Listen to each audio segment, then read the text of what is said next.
Online class में आप सभी का स्वागत है। आज आप लोगों को सुहाग रात के बारे में बताया जाएगा। क्या है बोलो, मेरे को वेलकम करो। सुहाग रात में मनाया जाएगा, अरे बताया जाएगा। गुड आफ्टरनून गोर लग के करो मेरे को। गुड आफ्टरनून मैडम जी। Good evening. इवनिंग चल रहा है। अच्छा गुड मॉर्निंग। टाइम चलता जी। चलो तो क्या दिक्कत हो रही है स्वागत मनाने में? सुहाग रात मनावे में पता कैसे चली कि एकर मनल बा कि नहीं खे मनल? ओ तुम्हारा सवाल की है मैडम जी, पहले एक आदमी के बता दी, हम दूसर का आदमी पूछे में बहुत लंबा चौड़ा कहानी बटे। कैसे हम मनल बाकी नहीं मनल जी। जइबा घुंघटा उठाइबा अगर ऐसे कइला हाँ। तो जान जे भोसरो के मन आइले पे भोसरो जानती है। हां चुम्मा ले बेतिया। अच्छा माने ना मनल रही तो वो खुद रोई, बचाओ मेरा इज्जत जा रही है। हमरा लेका ना मैडम जी, हो ऐसा एगो घटना घट गइल बा। हो ऐसा ही जानत रहे कि हम कहीं ना तो माने जान जाइब ना कि नहीं खे मनैले और ना कह के आ पता चलल कि दूगो लड़का के लड़को रही तब कहत रहे ना जब कइला त ना बुझाइल रहा। और हम ना हाँ। हमारा गांव में कमर संगतिया तबे तो हमारा कोर्स करे के पड़ता कि ओरिजिनल पत्ता कैसे चली। ओरिजिनल पत्ता ओकर है गाल दा आदम रसमलाई लेखा गाल एकदम मस्त बा। लुझु लुझु तंगलानी ना होई, एकदम करे आ ओठ त एकदम लेखा सेवे लेखा बा। बहुत सब रहे दिए, हमार बात सुनी। कुछ भोसरी बोल। ढुकी मैडम ढुकी निहुर के आवा। इनकमिंग अपन मोबाइल ले ले बारा। ए सारा सुस्वागतम वेलकम। आगरत क्लास से हटे मैडम जी सब। तब कहे सुहाग रात के बारे में बात होगा, कौन कैसे कब मनाएगा, तो कब रोहिणी नक्षत्र में कब बच्चा पैदा होंगे कब नहीं होंगे। ए मैडम जी पहले मनाइबे ना कर तो बच्चा। अच्छा हमार बैसाख में जैसे हो गइल बा बियाहवा त लड़का कब हुई? बैसाख के करा कोह जाला ई का चलता? जेठ के बाद आवेला। यही बैसाख चलता। हाँ बैसाख में बियाह भइल बा केकरा से? मैडम जी हमार में मैडम राम जी से लवजरी से मैडम जी लड़राए लगनी। मैडम जी हमरो बैसाखी में दिन में भई रहे का महिला का जरूरत है मैडम जी। तब बच्चा उच्चा बन सर और बच्चा पैदा करम हीरोइन बनम त जा हम। अच्छा ए मैडम जी तो हमारे के त हीरो तहार का रह जी तब का कोनो बा? दिक्कत नहीं खे। हम सुहाग रात में जाई पहले का कह के अपन मर्द के बुलाए। सारा ये बात तरे भरा कर अरे प्रैक्टिस करके बताओ जा जा जा खटिया पर चढ़। आओ माना कि ये तुम हो, ये तुम्हारा हफसेंड है। हस्बैंड हफसेंड हस्बैंड उहे हफसेंड उहे। मैडम जी।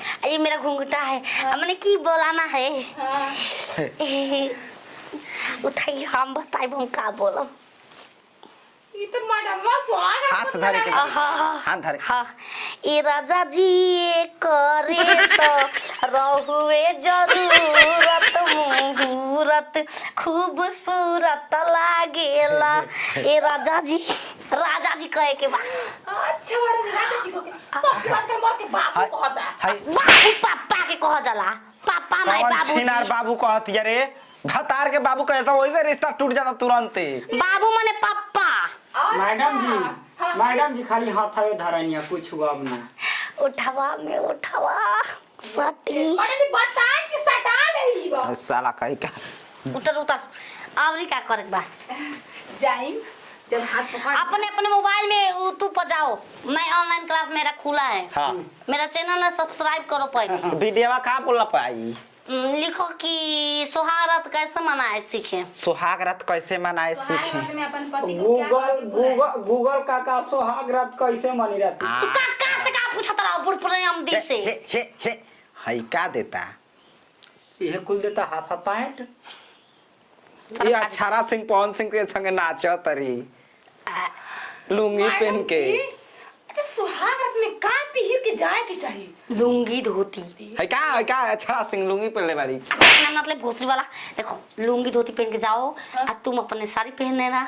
अरे प्यार मांगे लुंगी बिछा के भूइया ए सखी, प्यार मांगे लुंगी रही तो खाली पर खोलूं कि टेंशन नहीं खे।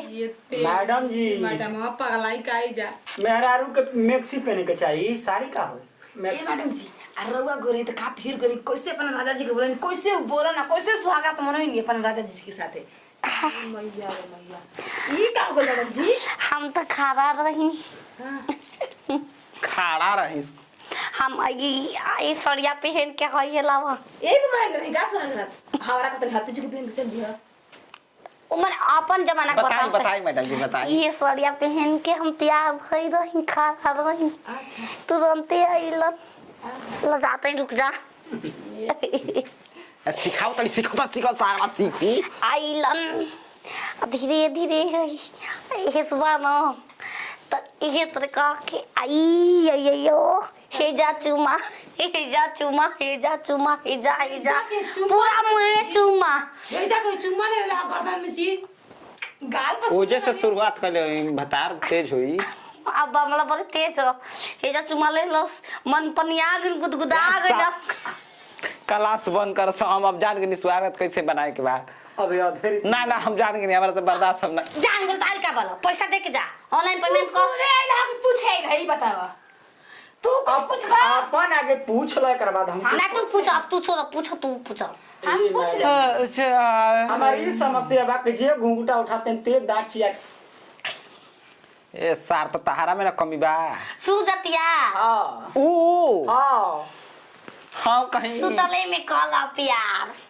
फीलिंग होई हाँ होई दुखवा तो उतने होई फीलिंग के काबिज जरूरत बा हम सोतन के घूंघटा उठाई ढोलक उठा के शिव चर्चा गा देवे के बाद सारा बा और नहीं सर्च करने पर अभी रुक जाओ अभी एक मैडम आदमी जी। का जरूरत है अभी आएगा घर पर मैडम। आएगा आदमी तब छूटे खुश रहो खुश रहो जा तनी अब का कर हमार मेहरारू इंतजार करत हई हाँ जा मनावा जा फिर आई हाँ जा खाती आई रहला सा हो गल सीख गइल जाते हैं हाँ था बड़ा बढ़िया से बताइए हम ऐसा इम्तिमान से बताएंगे इम्तिमान से कि सब लोग सीख जाएगा ए मैडम जी आपके की बतैले रहो कि ससुर जी तो सहारत होइसे मनई ह हम अपने से देख रहे माई मनावत रहे ये तेरी हम पेटे में ढुड़के बगल ताक रही है बियाह कर करवा देखा नहीं कहां ढोल के बगल तकले रही ढोल के बगल तकले रही हो भोसरो ए मैडम जी अब जाता नहीं बस जान गई नहीं अब कैसे मनाए के बाटे अब सर्च मारा मोबाइल पे तुरंत गप देना आया था वीडियो ओकर एकदम देखा देखी करबू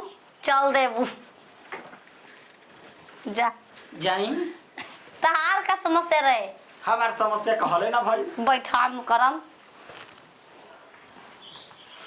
सुजतिया ओकरा के दिन में सुतावा रात में खुद जागी दिन में सुतावा रात में जगावा रात दिन में तुम थरिया बर्तन माजो हाँ। उसको बोलो कि रानी तुम सो तुम्हारा तबीयत खराब है मार मार के उसको दिन में सुताओ रात में खुद जगेगी ए कके आँख हो गया धन्यवाद जाई तथास्तु सारा इन्हीं के बतावे के चक्कर में रोआ खड़ा हो गई इतना ऊंचा ऊंचा बमला के